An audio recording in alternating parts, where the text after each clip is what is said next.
এবং বিএনপিকে আপনারা দেখতে পাচ্ছেন, এখানে আমি জানি যে অনেক বিএনপি এবং ছাত্র দলের অনেক নেতাকর্মীরা আছেন, আপনারা কিছু মনে করবেন না, ইট ইজ নাথিং পার্সোনাল, এটা বাংলাদেশের স্বার্থের জন্য আমাদেরকে বলতে হচ্ছে। আমরা দেখতে পাচ্ছি যে বিএনপি বাংলাদেশে সংস্কার কার্যক্রমগুলোকে প্রত্যেকটা পদে পদে তারা বাধা দিচ্ছে, প্রত্যেকটা পদে পদে। তারা রাষ্ট্রপতিকে অপসারণ করতে দেয় নাই সকল সাংবিধানিক ধারাবাহিকতার নাম দিয়ে। এখন আমাদেরকে যদি আমরা তো কিছুটা পড়াশোনা করেছি, আমাদের সামনে তো ফরহাদ মজার ছিলেন, তার লেখাপত্র তো আমাদের সামনে ছিল, আমরা তো পড়েছি যে এই সাংবিধানিক ধারাবাহিকতা কী বস্তু। তো রাষ্ট্রপতি অপসারণ তারা করতে দিল না। ছাত্ররা বললো যে জুলাই ঘোষণাপত্র দিতে হবে।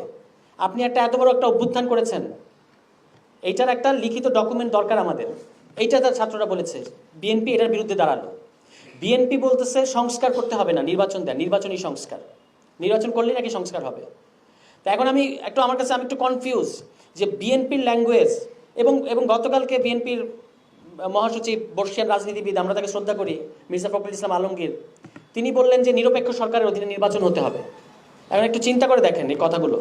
আওয়ামী লীগের লোকেদের বক্তব্য, দিল্লির বক্তব্য, বিএনপির বক্তব্য এক হয়ে যাচ্ছে কেন? যে দিল্লি 6 মাস আগেও বাংলাদেশে নির্বাচন চায় নাই, তারা এখন বাংলাদেশের নির্বাচনের জন্য এত উতলা হয়ে উঠেছে কেন? একটাই কারণ, জানুয়ারির আগে দিল্লি যে কারণে বাংলাদেশে ইলেকশন চায় নাই, ঠিক একই কারণে দিল্লি এখন বাংলাদেশে ইলেকশন চায়। সেটা হচ্ছে যে বাংলাদেশে কোনো না কোনোভাবে গণতান্ত্রিক বিকাশ, গণতান্ত্রিক রাষ্ট্র হিসেবে বাংলাদেশকে দাঁড়াতে না দেয়া। দিল্লি এটা পরিষ্কার বুঝতে পারছে যে তাদের আওয়ামী লীগকে এখানে আবারও বসানোর পরিকল্পনা ভেস্তে গেছে, এটা সম্ভব না এই মুহূর্তে।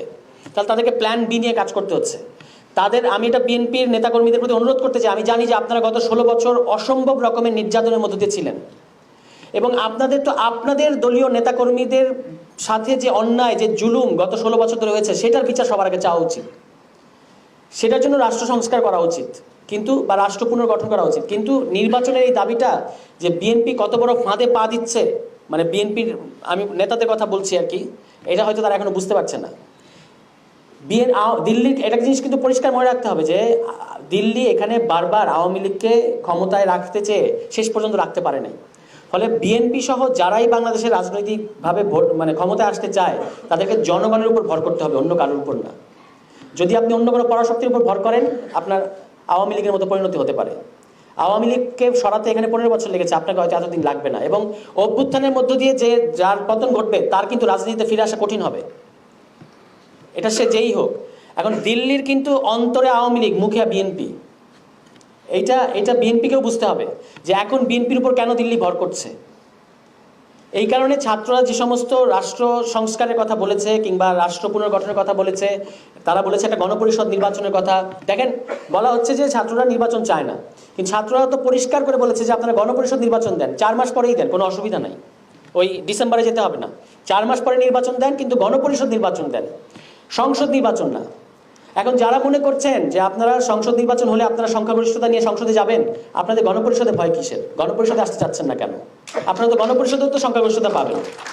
এবং দেখেন, স্থানীয় সরকার নির্বাচনে যারা জয়ী হয়, তারা কিন্তু বলতে পারবে না যে আমরা সংসদে গিয়ে আইন প্রণয়ন করব।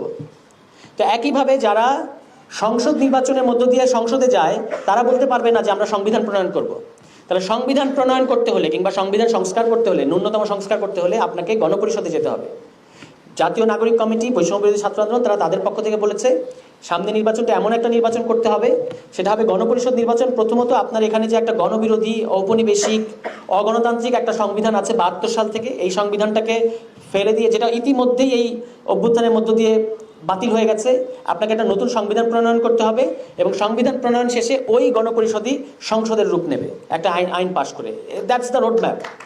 এই রোড ম্যাপে বিএনপির কী সমস্যা আমি ঠিক বুঝতে পারছি না। এবং বিএনপি প্রতিনিয়ত যেভাবে বাংলাদেশের, আমি আশা করেছিলাম অন্তত যে বাংলাদেশের ছাত্র জনতা তো 5 আগস্ট পর্যন্ত একটা ঘটনা, একটা বড় ঘটনা ঘটিয়েছে। জানুয়ারি পর্যন্ত ওই আন্দোলন তো ফেল করেছে, এটা তো আমাদের স্বীকার করতে হবে। আমরা তো ওই আন্দোলনে ছিলাম, খোঁজ নিয়ে দেখেন, আমরা ওই আন্দোলনের রাস্তায় ছিলাম।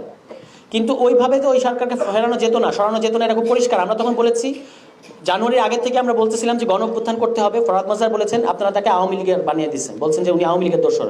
আমরা নির্বাচন চাচ্ছি, উনি গণঅভ্যুত্থান চাচ্ছেন, উনি আওয়ামী লীগকে ফেভার করতে চাচ্ছেন, এই কথাটা আপনারা বলেছেন। তারপর আপনাদের ওই আন্দোলনটা ফেল করেছে, ওইভাবে হয় নাই, জনগণ আসে নাই ওই আন্দোলনে, স্বীকার করা ভালো। 6 মাসের এবং জানুয়ারির পরে একটা লোক বিশ্বাস করে নাই যে বাংলাদেশে শেখ হাসিনার পতন ঘটবে। ছাত্ররা 6 মাস পরে এই কাণ্ডটা করেছে, এত বড় একটা ঘটনা ঘটিয়েছে। এখন আমি প্রশ্ন করতে চাই, শুধু বিএনপি না, বাংলাদেশের প্রত্যেকটা রাজনৈতিক দলকে আমি প্রশ্ন করতে চাই, 5 তারিখের পরে বাংলাদেশের যে গণতান্ত্রিক রূপান্তর যেখানে আমাদেরকে যেতে হবে, সেটা যাওয়ার জন্য আপনারা কি কি করেছেন?